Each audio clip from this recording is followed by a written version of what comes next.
So which SEC teams are you on here? So we talked Vanderbilt last week, and I was able to find Westgate was actually hanging a 25-1, and then they went out and won the SEC and get a national seed, and here their number, most books rest of the country has been cut in half down to 12-1. So I just like the regional they're in. I did also add a play on them to win their regional. Pretty disappointing just for the bettors rest of country that, I mean, DraftKings, FanDuel, nobody's offering regional odds, which is pretty frustrating. I think there's maybe one or two books that have done it. There's only 2 books in Vegas. But the differentials between Circa and William Hill, the 2 books offering regional prices, I mean, Gill, the teams are spaced out like 75 cents apart in a lot of, which is, I mean, great for us, right, as bettors. And so Vanderbilt was actually pretty much consensus $1.45 to $1.50, but I went ahead and played them. I just love the depth of their pitching and the fact they've got, a lineup that not many people really believe in as far as a dynamic run-scoring lineup. But with Enrique Bradfield, who's a projected top 10 MLB draft pick, just this unbelievably dynamic speed, power center fielder to lead the way for them. I just think they're going to be a much tougher out than people perceive. The draw is also really good. So have them in pocket, like the 25-1 number, and I like the -140. But, the one on the regional side that really jumped out to me as far as maybe mispricing, so to speak. Now, most books I saw had Arkansas in the minus 130, 135 range to win their regional, and Circa was dishing out plus 125. So that was the one I hopped on immediately. That's my biggest play heading into the regional. And there was a lot made from some of the advanced analytics sites of what a tough regional that is. And so I think there's this perception. It's like, oh, you get a couple of really scary teams in there like a TCU and an Arizona. But people kind of forget that Arkansas is still a really good team. They still put up really good numbers despite battling injury all season. So that was a pseudo monetization effort on my TCU 40-1 ticket that I made preseason. But since they are in the same regional, but I do like how this stacks up for Arkansas. You underestimate how hard it is to go into Baum Stadium and actually try to take a regional. I know they've been there before with Dave Van Horn as a very experienced head coach. So I do like the spot for them, even though it's not going to be an easy regional by any means. I do believe they are a rightful, and that has flipped, by the way, now. I know Circa just changed that last night to minus, I think, 130. So a rightful favorite there to come out of that region. Yeah, Arkansas is 41-16 on the season. They're in the regional with Santa Clara, Arizona, and TCU. Again, 64 total teams. They're in pods of 4, and each of those pods is double elimination. So Arkansas was Santa Clara, Arizona, and TCU.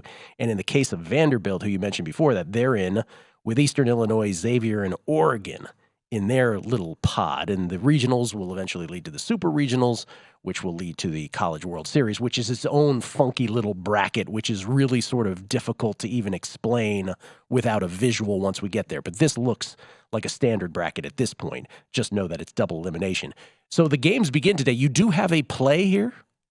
I do, yeah, and I'm going to add TCU as well. They're a $1.30 favorite against Arizona, and that is a red-hot team who did win the Big 12 championship. I think that's why there are some people who like them as a potential upset over Arkansas, facing an Arizona team that is a very, you'll hear the common theme for me, Gill, and we talked about this last year. I'm someone who's going to fade teams that have lots of power at the plate, but just don't have much pitching depth.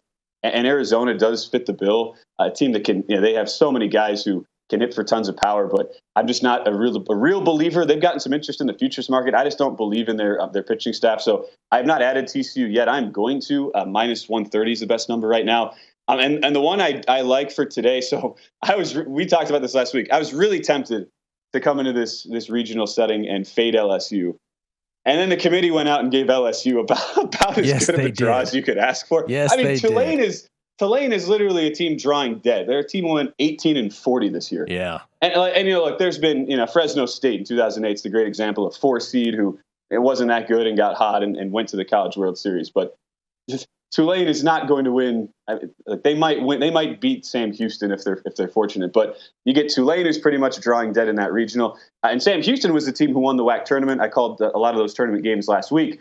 And I remember I actually left the day of the final. I had another game to do, and I remember asking one of the parents of one of the Sam Houston players, like, "All right, how you guys feeling about the final? How's your pitching?" And the dad goes, "We ran out of pitching 3 days ago, and the tournament had started 3 days ago." So Sam Houston's a team who I think actually finished the season. They led the NCAA in hits.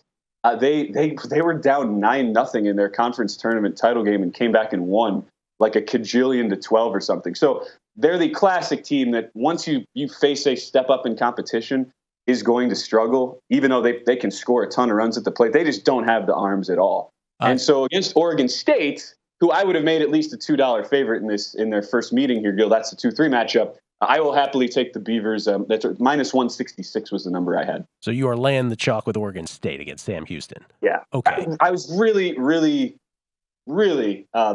I had an inkling to want to play them to win the regional, but they haven't beat a single top 25 RPI team all year, played nobody in the non-con. I just couldn't quite get their regional bet-wise with Oregon State. Yeah. Two things. Tulane, 19-40. Ben, how dare you sell them short at 18-40?